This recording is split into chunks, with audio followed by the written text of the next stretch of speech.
ఒక కొత్త జీవితం, ఒక కొత్త ఆనందం. ఆ ఆనందానికి భరోసాగా ఒంగోలులోని ఆస్టర్ రమేష్ హాస్పిటల్స్లో బర్త్ అండ్ బియాండ్ ప్రత్యేక విభాగం. అనుభవజ్ఞులైన గైనకాలజిస్టులు, పీడియాట్రిషన్ల సేవలతో తల్లి మరియు శిశువుకు సంపూర్ణ సంరక్షణ. హైరిస్క్ ప్రెగ్నెన్సీలకు ప్రత్యేక వైద్యం. 24 గంటల అత్యవసర సేవలు ఎల్లప్పుడూ అందుబాటులో. అత్యాధునిక పరికరాలతో ప్రీమెచ్యూర్ బేబీస్ కోసం ఎన్ఐసియు, పిఐసియు ప్రత్యేక సంరక్షణ. శిశువుల టీకాలు, ఆరోగ్య పర్యవేక్షణతో ప్రతి అడుగులోనూ మీతోనే సురక్షిత మాతృత్వం, ఆరోగ్యమైన బాల్యం. Birth and beyond at Aster Ramesh hospitals. ప్రధానమంత్రి నరేంద్ర మోడీ సారథ్యంలో సాగిన 12 ఏళ్ల పాలన దేశ చరిత్రలో ఒక సువర్ణ అధ్యాయమని, భారతదేశ కీర్తిని ఆయన అంతర్జాతీయ స్థాయిలో నిలబెట్టారని తెలుగు సాంస్కృతిక అకాడమీ చైర్మన్ ఆర్డి విల్సన్ కొనియాడారు. ఒంగోలులోని బీజేపీ జిల్లా కార్యాలయంలో జరిగిన మీడియా సమావేశంలో ఆయన మాట్లాడుతూ, గత 12 ఏళ్లుగా ఎటువంటి అవినీతి మరకలేని పారదర్శకమైన పాలనను మోడీ అందించారని తెలిపారు. ఆర్టికల్ 370 రద్దు వంటి చారిత్రాత్మక నిర్ణయాలతో పాటు పహల్గాం దాడికి ప్రతిగా శత్రుదేశమైన పాకిస్తాన్కు దీటైన రీతిలో బుద్ధి చెప్పడం మోడీ వ్యూహాత్మక దక్షతకు నిదర్శనమన్నారు. ఒకే దేశం ఒకే పన్ను అనే సంకల్పంతో జీఎస్టీని ప్రవేశపెట్టి దేశ ఆర్థిక రంగాన్ని బలోపేతం చేయడమే కాకుండా రాష్ట్రాల ఆర్థిక వృద్ధికి కూడా కేంద్ర ప్రభుత్వం ఎంతో తోడ్పాటు అందించిందని వివరించారు. అన్ని రంగాల్లో ప్రగతిని సాధిస్తూ ప్రపంచ వేదికపై భారత్ను విశ్వగురువు స్థానంలో నిలిపిన ఘనత ప్రధాని మోడీకే దక్కుతుందని విల్సన్ స్పష్టం చేశారు. ఈ కార్యక్రమంలో జిల్లా అధ్యక్షులు S Srinivasarao, cells convenor doctor Kalyan Chakravarthi తదితరులు పాల్గొన్నారు. దేశాలు ఈరోజు బలహీనపడుతున్న పరిస్థితులు చాలా స్పష్టంగా కనబడుతూ ఉన్నాయి. రష్యా ఉక్రెయిన్ యుద్ధంతో ఒకవైపు బలహీనపడితే, అమెరికా ఇరాన్ యుద్ధంతో మరొక బలహీనపడిన నేపథ్యం ఉంది. యుద్ధం ద్వారా ప్రపంచంలో ఉండే అగ్రదేశాలు బలహీనపడితే, యుద్ధం ద్వారా మన సత్తా ఏంటో ప్రపంచానికి చాటింది భారతదేశం ఈరోజు విశ్వగురు స్థానంలోకి వెళ్ళడానికి కారణం ఒకే ఒక్కడు. ఆ ఒక్కరే భారతమాత ముద్దుబిడ్డ నరేంద్ర మోడీ గారు. నరేంద్ర మోడీ గారు ఆయన ఒక వ్యక్తి కాదు, ఆయన ఒక శక్తి. వ్యక్తిత్వ నిర్మాణంలోనూ, త్యాగంలోనూ, దార్శనికతలోనూ, వ్యూహంలోనూ ఆయన చూపించిన ప్రతి అడుగు ఈ దేశపు ఆత్మగౌరవాన్ని పెంచేలాగా, ఈ దేశ ప్రతిష్టని ముందుకు తీసుకెళ్లేలాగా ఈరోజు మన నాయకుడు కులాలు, వర్గాలు, ప్రాంతాలు, మతాలు అన్నిటికీ అతీతంగా దేశం మొత్తం ఒకే గుండు చప్పుడుగా మారింది. అదే నరేంద్ర మోడీ గారిని ప్రశంసించే ఒక వేదికగా మారింది. 12 ఏళ్ళు ఆయన పరిపాలన ఎక్కడిగడ చంద్రులైన మచ్చ కనిపిస్తుందేమో కానీ నరేంద్ర మోడీ గారి పాలనలో ఒక్క మచ్చగడ చూపించే సాహసం ప్రతిపక్షాలు కూడా ఎక్కడ చేయలేకపోయినాయి. ఆయన సచ్ఛీలత కానీ, నిబద్ధత కానీ యావత్ ప్రపంచంలో ఉండే నాయకులు మొత్తం కూడా ఈరోజు నరేంద్ర మోడీ గారిని శ్లాఘించే పరిస్థితి ఇచ్చారంటే కారణం ఆయన పాలనా దక్షత. అమెరికా కాంగ్రెస్ లేచి చప్పట్లు కొట్టి ఆయన అభినందించిన పరిస్థితి ఉంది. కెనడాకు పోయిన అదే పరిస్థితి, జర్మనీకి పోయిన అదే పరిస్థితి, రష్యాకు పోయిన అదే పరిస్థితి. ప్రపంచంలో ఏ దేశానికి వెళ్ళినా భారతదేశం గర్వపడేలాగా, మరి దేశం మీసం మెలెత్తేలాగా మరి నరేంద్ర మోడీ గారి వ్యవహార శైలి కావచ్చు, పాలనా దక్షత కావచ్చు మరి కనబడడం జరిగింది. ఈరోజు ఆయన 12 సంవత్సరాల సుదీర్ఘమైన కాలం ఒక స్వర్ణయుగం అని చెప్పుకోవచ్చు భారతదేశానికి. అప్పుడెప్పుడో గుర్తుల కాలాన్ని స్వర్ణయుగం అనేవాళ్ళు. ఈరోజు నరేంద్ర మోడీ కాలాన్ని స్వర్ణయుగం అని చెప్పుకోవడం ఏమాత్రం సందేహపడాల్సిన అవసరం లేదు. దానికి కారణం ఏంటంటే, మన దేశం బలహీనపడుతున్న అనేక సందర్భాల్లోనూ మరింత బలంగా ముందుకు తీసుకెళ్ళాం. పెహల్గాం లాంటి సంఘటన జరిగినప్పుడు మొత్తం దేశం మొత్తం కూడా అతలాకుతలమైంది. అందరు గుండె నీరైపోయింది. మనకు సంబంధించిన మహిళల నుదుటి రాతని వాళ్ళు మారుస్తూ నుదుటి సింధూరం తొలగించినప్పుడు మనందరం దేశం మొత్తం కూడా కలిసివేయబడిన పరిస్థితులు ఉన్నాయి. అలాంటి పరిస్థితుల్లో కూడా నరేంద్ర మోడీ గారు సమయం పాటిస్తూ, సమయం చూసి పాకిస్తాన్ బేచమనచడమే కాకుండా పాకిస్తాన్ నిద్ర లేకుండా చేశాం. తర్వాత పాకిస్తాన్ మూలాలు కూడా దెబ్బతీసే పరిస్థితి, వాళ్ళ అణ్వాయుధ సామర్థ్యాలు కూడా దెబ్బతీసే పరిస్థితికి మనం వెళ్ళామంటే కారణం ఏంటంటే, మన మొత్తం దేశం మొత్తం కూడా అన్ని రాజకీయ పార్టీలు కూడా నరేంద్ర మోడీ గారి వెనక నిలబడమే దానికి కారణం. ఆ విధంగా మోడీ గారికి వెనక నిలబడబట్టే పాకిస్తాన్ పెహల్గామ్కి ప్రతీకారంగా మనం పాకిస్తాన్ పేచమరచడానికి సిద్ధపడ్డాం. ఆ రోజు వాళ్ళు ఆఖరికి మోకాళ్ళ మీద నిలబడి కూర్చొని మరి అమెరికా దగ్గరికి పోయి వాళ్ళు బతిలాడుకునే పరిస్థితి ఉంది. అంటే ఇవన్నీ ఎందుకు చెప్తున్నామంటే దేశపు ప్రతిష్టని మరింత ఇనుబడించేలాగా నరేంద్ర మోడీ గారి పాలన సాగిందని చెప్పడానికి ఇవన్నీ ఒక సాదృశ్యాలు. కాబట్టి దేశపు గౌరవాన్ని పెంచిన నరేంద్ర మోడీ గారికి యావత్ జాతిగాడ రుణపడి ఉంది. అదే సమయంలో దేశం బలహీనపడ్డ ప్రతిసారి ఆయన మరింత ముందుకెళ్ళారు. అదే సమయంలో చరిత్రలో గతంలో ఎప్పుడూ లేని రీతిలో అద్భుత నిర్ణయాలు తీసుకున్నారు. ఒకప్పుడు కాశ్మీర్లో మరి 500 రూపాయలు ఇస్తే రాళ్ళు, లేకపోతే ఇంకొక 1000-2000 ఇస్తే మరి తుపాకులు పట్టే పరిస్థితిలో, బాంబులు వేసే పరిస్థితిలో నుంచి మరి ఆ ప్రాంతాన్ని విముక్తి చేసే కార్యాచరణలో భాగంగా 370 ఆర్టికల్ రద్దు అనేది చేయడం జరిగింది. తద్వారా శాశ్వత పరిష్కారం కోసం 370 ఆర్టికల్ రద్దు చేయడం ద్వారా ఈరోజు మనం కాశ్మీర్నికి విముక్తి కలిగించాము. అక్కడ ప్రజలందరూ సుఖంగా ఉండాలనుకున్నాం. అక్కడ మన ప్రాంతం చూడలేదు, మతం చూడలేదు. కాబట్టి కాశ్మీర్ ప్రజలు, లడాక్ కావచ్చు, కాశ్మీర్ కావచ్చు, ఈ ప్రాంత ప్రజలందరూ సుఖ సంతోషాలతో ఉండాలనేది భారతీయ జనతా పార్టీ మరి తాత్విక సిద్ధాంతం. ఏ మనిషి కూడా ఇంకొక మనిషికి లొంగాల్సిన అవసరం లేదు. ప్రతి మనిషి ఆత్మగౌరవంతో జీవించాలి. ఆ విధంగా కాశ్మీర్ విముక్తి కలిగించడమే కాకుండా దేశం మొత్తం మీద కూడా మన ఆత్మగౌరవం ఇమిడి ఉంది. రామాలయం అనుకున్నప్పుడు ఈ రామాలయం కట్టడానికి మన దేశంలో మెజార్టీ హిందూ సమాజం ఉన్న ఈ దేశంలో ఒక రామాలయం కట్టుకోవడానికి అవకాశం ఇవ్వకపోవడం అనేది చాలా దారుణం, దుర్మార్గం అని కూడా మరి ఆ రోజు నరేంద్ర మోడీ గారు నిర్ణయం తీసుకెళ్ళి మరి రామాలయం కట్టాలని నిర్ణయించుకున్నారు. అదే సమయంలో కోర్టు కూడా దానికి అనుకూలంగా తీర్పును కూడా ఇవ్వడం జరిగింది. ఈరోజు భారతదేశంలో ఉన్న సమాజం మొత్తం, యావత్ సమాజం మరి గర్వపడే రీతిలో మనం రామాలయం నిర్మాణం చేసుకున్నాం. అంతేకాదు మనం ఆర్థికంగా వృద్ధి రేటు పెరగడం కోసం ఏదైతే మనం సంబంధించి ఒకే దేశం, ఒకే ప్రజ, ఒకే పన్ను అనే విధానాన్ని మనం తీసుకొచ్చి ఆ పన్ను విధానాన్ని ఏకీకృతం చేసే క్రమంలో జిఎస్టీ తీసుకొచ్చాము. తద్వారా జిఎస్టీ తీసుకురావడం ద్వారా ఆ జిఎస్టీ కూడా చాలా రాష్ట్రాలు ముందు మరి వెనక ముందు ఆడుతున్న పరిస్థితుల నుంచి జిఎస్టీ నిర్ణయం తీసుకోవడం ద్వారా ఈరోజు 2%, 3% వృద్ధి రేటు పడిపోతుందని చెప్పని గతంలో చాలామంది మేధావులు మాట్లాడడం జరిగింది. వృద్ధి రేటు పడకుండా ఉండకుండా అదే సమయంలో వృద్ధి రేటు పెంచేలాగా నరేంద్ర మోడీ గారు ఏదైతే జిఎస్టీ తీసుకొచ్చారో, జిఎస్టీ తీసుకురావడం ద్వారా వివిధ రాష్ట్రాలని ఆర్థికంగా బలోపేతం చేయడంతో పాటు మనకు సంబంధించిన ఆ వచ్చిన డబ్బుతో మనం ఏదైతే భారతదేశపు వృద్ధి రేటుని పెంచుకోవడమే కాకుండా సంపదను పెంచారు. ఇప్పుడు ఒక సామెత ఉంది, పైన బట్టి రాళ్ళను చూసి పిరికివాడు పారిపోతే తెలివైన వాడు అదే రాళ్లతో దుర్గం నిర్మించుకుంటాడు. పాకిస్తాన్ మన మీద దాడి చేసిన క్రమంలో మనం ఆత్మనిర్భర్ భారత్ పేరుతో మన యుద్ధ సామాగ్రిని మనం తయారు చేసుకున్నాం. మన విమానాలు మనం తయారు చేసుకున్నాం. అందులో భాగంగా బ్రహ్మోస్ తయారు చేసి ఆ బ్రహ్మోస్నే మరి పాకిస్తాన్కి పేచమనచడానికి వినియోగించిన పరిస్థితిలో ప్రపంచం మొత్తం నివరపోయింది. హౌ ఇట్ ఈజ్ పాసిబుల్, ఎలా సాధ్యమైంది భారతదేశానికి మా దగ్గర నుంచి ఆయుధాలు తీసుకోకుండా అని చెప్పని ఆశ్చర్యపడిన పరిస్థితి ఉంది.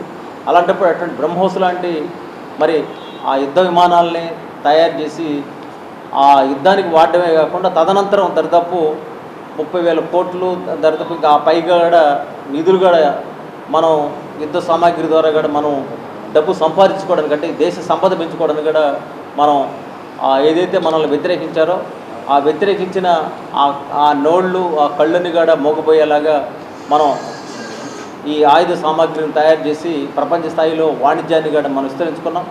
అదేవిధంగా ఒకప్పుడు ఏ ఫ్రాన్స్ నుంచో, అమెరికా నుంచో, లేదా ఇంకొక దేశం నుంచో యుద్ధ సామాగ్రి తీసుకునే పరిస్థితి నుంచి మనమే సామాగ్రి తయారు చేసేలాగా ముందుకెళ్ళాం. ఆత్మనిర్భర్ భారత్ పేరుతో మన వస్తువులు మనమే తయారు చేసుకోవాలి, స్వదేశీ వస్తువులను తయారు చేసుకునే ఒక బృహత్కార కార్యాచరణ తీసుకున్నాం. అందులో భాగంగానే కరోనా సమయంలో దరిదాపు 30,000 కోట్ల వరకు కూడా మనం కరోనా వ్యాక్సిన్ ఏదైతే సుచిత్ర ఎల్ల, భాస్కర్ ఎల్ల దంపతులు వాళ్ళు వ్యాక్సిన్ తయారు చేశారో ఆ వ్యాక్సిన్ దేశానికి ఉపయోగించడమే కాకుండా ఆ వ్యాక్సిన్ ప్రపంచ స్థాయిలో కూడా తీసుకెళ్ళి వాళ్ళకి మనం మరి పద్మ అవార్డుతో కూడా సత్కరించడం జరిగింది. అంటే ఇక్కడ మనం గమనించాల్సిన విషయం ఏంటంటే, ఏదైతే దేశంలో ఒకప్పుడు వ్యాక్సిన్ల కోసం బయట దేశాల మీద ఆధారపడే పరిస్థితి నుంచి మనం వ్యాక్సిన్లు తయారు చేసుకున్న స్థాయికి భారత్ని తీర్చిదిద్దడంలో నరేంద్ర మోడీ గారి దార్శనికత వినియోగపడింది.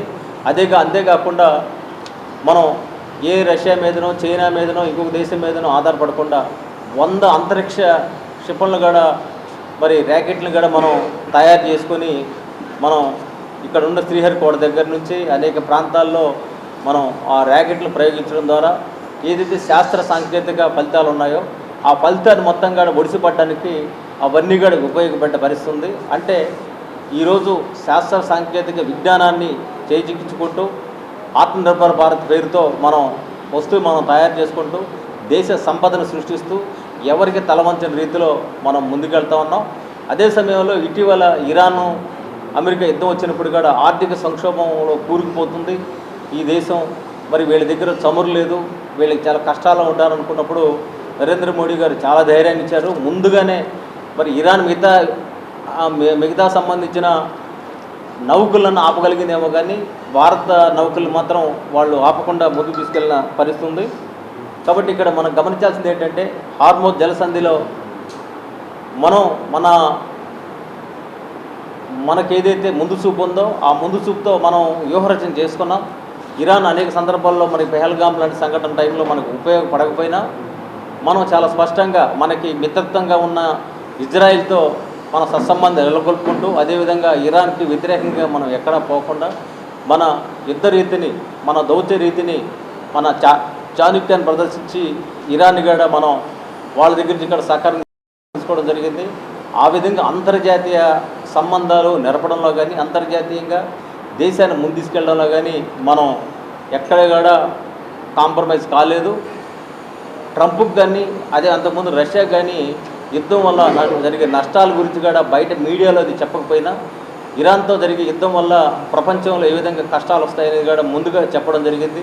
అదేవిధంగా ఉక్రెయిన్ యుద్ధం అనేది ఉక్రెయిన్ మాత్రమే పరిమితం, అక్కడి నుంచి మన విద్యార్థులు కూడా తెచ్చుకున్నాం. మరి అనేక రకాలుగా మన భారతీయ యువత నష్టపోతుందనేది కూడా ఆ రోజు కూడా మనం ఉక్రెయిన్తో సంబంధించిన దేశాధినేతలకు కానీ అదేవిధంగా రష్యాకి కానీ చాలా స్పష్టంగా చెప్పదలుచుకున్నాం. అంటే మనం భారతదేశం సంబంధించిన ఎక్కడ ఇబ్బందులు పడుతున్నా మనం ఎక్కడ కాంప్రమైజ్ కాకుండా మనం ప్రొటెక్టివిటీ యాటిట్యూడ్తో, అంటే సంరక్షణ దృక్పథంతో మనం ముందుకెళ్ళాం. భారతదేశంలో ఎవరు కూడా మన బిడ్డలు ఎక్కడున్నా సరే వాళ్ళు సౌభాగ్యంతో ఉండాలి, వాళ్ళు చదువుకోవాలి, వాళ్ళు ప్రయోజకులు కావాలి, వాళ్ళు దేశ సంపదలో భాగం కావాలనేది మన ఉద్దేశం.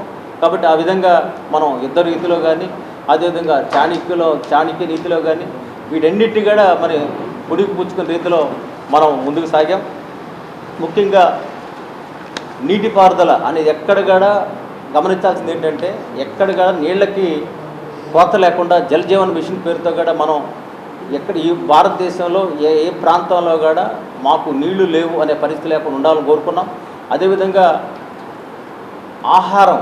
ఆహారం సంబంధించిన సమస్య రాకూడదని 5 సంవత్సరాల పాటు ఉచితంగా బియ్యం ఇచ్చిన పరిస్థితి కూడా ఉంది. కరోనా టైం దగ్గర నుంచి 5 ఏళ్ల పాటు మనం బియ్యం గడిచాం. ప్రతి కుటుంబానికి 5 కేజీలు ప్రతి వ్యక్తికి. అంటే ఏదైతే గోధుమలు తినే ప్రాంతంలో గోధుమలు, బియ్యం తినే వాళ్ళకి అంటే బియ్యం ఉన్న వాళ్ళ దగ్గర బియ్యము, ఈ విధంగా మనం ఆహార భద్రత కల్పిస్తూ భారతదేశంలో ఏ వ్యక్తి కూడా ఆకలితో చనిపోకూడదు అనే ఆ దృక్పథంతో మనం ముందుకెళ్ళాం.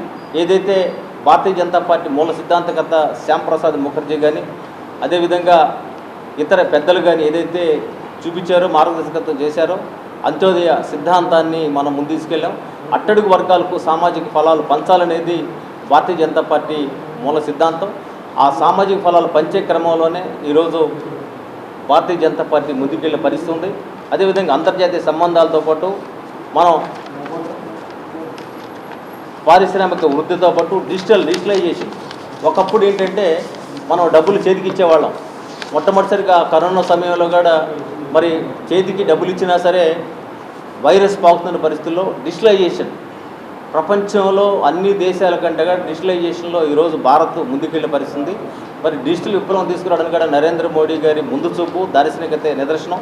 అదేవిధంగా భారతదేశంలో మౌలిక వస్తువులు వందే భారత్ లాంటి రైళ్లను ప్రవేశపెట్టడం ద్వారా ఒక ప్రాంతం నుంచి ఇంకో ప్రాంతానికి క్లాస్ 1 సౌకర్యాలతో మరి మౌలిక వస్తువులు కూడా కల్పించడం కోసం మనం వందే భారత్ లాంటి రైళ్ళని మనం ప్రవేశపెట్టుకున్నాం.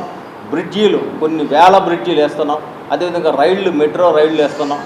ఆ విధంగా అన్ని రకాలుగా ఏదైతే మృష్టాన్న భోజనం అయితే ఎట్టాగ అనుకుంటామో అట్టాగ అన్ని రకాల సౌకర్యాలని భారత ప్రజలకు కల్పిస్తూ ఎక్కడగాడ ఒక్క అవినీతి ఆరోపణ లేకుండా మరి పరిపాలన సాగింది నరేంద్ర మోడీ గారి కాలం అని చెప్పడానికి మేము గర్వపడుతున్నాం.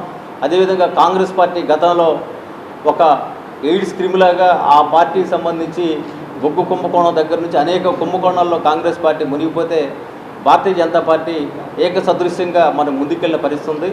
రాజకీయంగా కూడా 15 రాష్ట్రాల్లో ఈరోజు భారతీయ జనతా పార్టీ అధికారులు ఉందంటే కారణం ప్రజల విశ్వాసాన్ని మనం చూరగొంటాం. మీరు గమనించండి, పశ్చిమ బెంగాల్లో ఏదైతే మమతా బెనర్జీ అక్కడి నుంచి వచ్చిన బంగ్లాదేశీల్ని యథేచ్ఛగా తీసుకొచ్చి అరాచకం సృష్టిస్తే వాళ్ళు ఈరోజు పారిపోయే పరిస్థితి వచ్చింది. కొన్ని వందల కార్యకర్తలు, వేల మంది బలిదానాలు చేసి భారతీయ జనతా పార్టీని, అదేవిధంగా పశ్చిమ బెంగాల్ అస్తిత్వాన్ని, ఆత్మగౌరవాన్ని కాపాడే రీతిలో మరి మన వ్యూహరచన సాగింది. కాబట్టి పశ్చిమ బెంగాల్లో విజయం సాధించడం దగ్గర నుంచి రేపు రాబోయే రోజుల్లో మిత్రమా, రేపు రాబోయే రోజుల్లో ఖచ్చితంగా తెలంగాణలో ఖచ్చితంగా మనం విజయం సాధిస్తాం, అందులో సందేహం లేదు. అదే ఆంధ్రప్రదేశ్లో కూడా డబుల్ ఇంజిన్ సర్కారుని ఇది కొనసాగుతుంది, ఇది కూడా సందేహం లేదు. కాబట్టి అధికారం అంటే మా దృష్టిలో మనం ప్రజలకి మేలు చేయడం. ఆంధ్రప్రదేశ్కి వచ్చేసరికి కూడా 25 లక్షల కోట్ల వరకు కూడా ఆంధ్రప్రదేశ్లో డంప్ చేశాం. చరిత్రలో ఒకసారి వెనక్కి తిరిగి చూస్తే హైదరాబాద్ పోయిన తర్వాత ఆంధ్రప్రదేశ్ చాలా దుర్భర పరిస్థితిలోకి వెళ్ళిందనేది నిష్ఠూర సత్యం. అలాంటి పరిస్థితి నుంచి మరి ఆంధ్రప్రదేశ్ని గత 5 సంవత్సరాలు, అంతకుముందు 5 సంవత్సరాలు జగన్మోహన్ రెడ్డి గారు 5 ఏళ్ల పరిపాలన కాలంలో ఆంధ్రప్రదేశ్ మరి అత్యంత దౌర్భాగ్య పరిస్థితికి వెళ్తే అమరావతికి ఉద్దీపన ప్యాకేజీ దరిదాపు 15,000 కోట్లు ఇవ్వడమే కాకుండా 1,00,000 కోట్ల వరకు రకరకాల రూపాల్లో ఉద్దీపన ప్యాకేజీ, విశాఖ స్టీల్ ప్లాంట్కి ఉద్దీపన 15,000 కోట్ల ఉద్దీపన ప్యాకేజీ, విశాఖ రైల్వే జోన్కి సంబంధించి మరి అక్కడ నిధులు కూడా కేటాయించాం. అదేవిధంగా ఇండస్ట్రియల్ కారిడార్స్ కూడా నిధులు కేటాయించాం.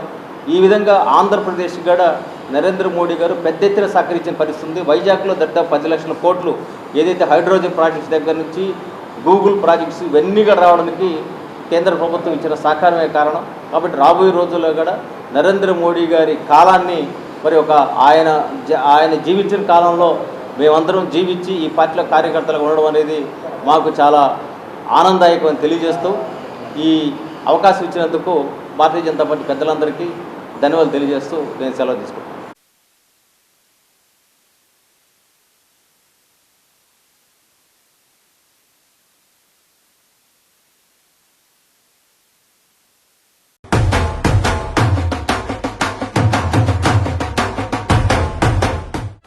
నా పెళ్లి వహ్వా అంబికాలో వెడ్డింగ్ షాపింగ్ పై ఆఫర్స్ వారెవ్వా. Men's, ladies, kids wedding and bridal collections పై అప్ టు 33% మరియు 1+1 ఆఫర్స్ వాహ్వా. 100 men's national and international brands పై అప్ టు 50% వారెవ్వా. ఒంగోలులో మన్యావర్ షెర్వాణీస్, కుర్తా పైజామా లభించే the one and only wedding mall వాహ్వా. Royal wedding sherwanis open indoors పై అప్ టు 33% వారెవ్వా. సంప్రదాయ పట్టు ధోతీస్, స్టైలిష్ పెళ్లి కొడుకుల ఫ్యాన్సీ కలర్ పట్టు ధోతీస్ పై అప్ టు 20% వాహ్వా. సంగీత్ ఫంక్షన్స్, రాక్ స్టార్ పెళ్లి కొడుకుల జోధ్పూరి కలెక్షన్స్ పై అప్ టు 51% వారెవ్వా. Indian icon Modi sets, trendy blazers పై అప్ టు 51% వాహ్వా. Ram Raj minister white wedding collections పై 10% వారెవ్వా. గ్రాండ్ రిసెప్షన్ లో rich party wear works suits పై అప్ టు 33% వాహ్వా. Ambika tailoring and customisation, trendy couple matching, wedding group dressing, new generation father and son, mother and daughter అనుభవం కలిగిన టైలర్లచే perfect stitching చేయించి ఇవ్వబడును వారెవ్వా. నా పెళ్లి వాహ్వా. అంబికాలో వెడ్డింగ్ షాపింగ్ పై ఆఫర్స్ వారెవ్వా. Ambika fashion mall, Kurnool road, trunk road, Ongole.